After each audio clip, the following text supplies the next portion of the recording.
নমস্কার বন্ধুরা, আশা করি সবাই ভালো আছেন আর আমিও অনেক ভালো আছি। আজ আমি আপনাদেরকে খুবই মজার ছোলা ভুনা তৈরি করে দেখাবো।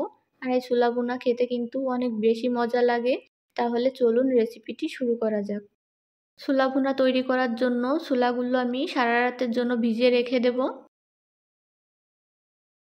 সারা রাত ভিজে রাখার পরে ছোলাগুলো কিন্তু অনেক ফুলে উঠেছে।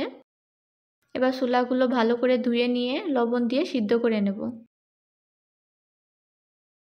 কড়াইতে পরিমাণ মতো তেল ভালো করে গরম করে নিয়েছি। এবার কেটে রাখা পেঁয়াজগুলো দিয়ে ভালো করে লাল করে ভেজে নেব।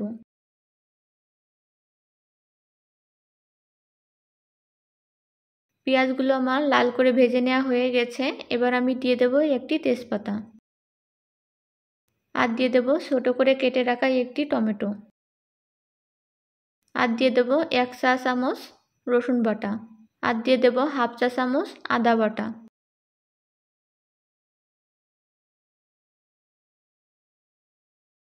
এবার দেব 2 থেকে 3টি কাঁচামরিচ। এবার দিয়ে দেব 1 চা চামচ ধনিয়া গুঁড়া। এবার দিয়ে দেব হাফ চা চামচ শুকনো মরিচের গুঁড়া। এবার দিয়ে দেব 1 চা চামচ জিরা গুঁড়া আর দিয়ে দেব পরিমাণ মতো হলুদ গুঁড়া আর দিয়ে দেব সামান্য পরিমাণে লবণ। লবণ যেহেতু আমি ছোলা সিদ্ধ করার সময় দিয়েছিলাম, এজন্য লবণটা একটু বুঝে শুনে দিতে হবে। এবার দিয়ে দেব সিদ্ধ করা আলু আর আলুগুলো হাত দিয়ে ভেঙে ছোট করে দিতে হবে। এবার সামান্য পরিমাণে জল দিয়ে সব মশলা ভালো করে কষিয়ে নেব। আমি সময় নিয়ে মশলাগুলো ভালো করে কষিয়ে নেব, কারণ মশলাগুলো যত ভালো করে কষিয়ে নেওয়া হবে ছোলা ভুনা খেতে কিন্তু ততটাই বেশি মজা হবে।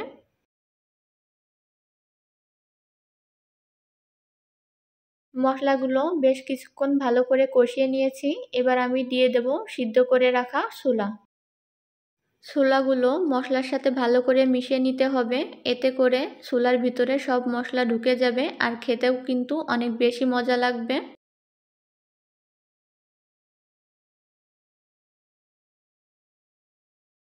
সব কিছু ভালো করে আমি কষিয়ে নিয়েছি। এবার আমি দিয়ে দেব খুবই সামান্য পরিমাণে জল। জল বেশি দেওয়ার দরকার নেই, কারণ ছোলা কিন্তু সিদ্ধ করা আছে। এবার সব কিছু ভালো করে মিশিয়ে ঢাকনা দিয়ে আমি কিছুক্ষণ রান্না করে নেব। কিছুক্ষণ পর ঢাকনা খুলে নেব। সব কিছু একটু ভালো করে মিশিয়ে নিয়ে দিয়ে দেব হাফ চা চামচ গরম মশলার গুঁড়া। আপনারা এখানে গরম মশলার বদলে কিন্তু ভাজা জিরার গুঁড়াও ব্যবহার করতে পারেন। ছোলা ভুনা তৈরি করে নেওয়া হয়ে গেছে। আপনারা কিন্তু খুব সহজেই বাড়িতে এভাবে ছোলা ভুনা তৈরি করে নিতে পারবেন। আশা করি আজকের রেসিপি আপনাদের অনেক ভালো লাগবে। আর আমার রেসিপি যদি আপনাদের ভালো লেগে থাকে, আমার চ্যানেলটি সাবস্ক্রাইব করে আমার পাশে থাকবেন।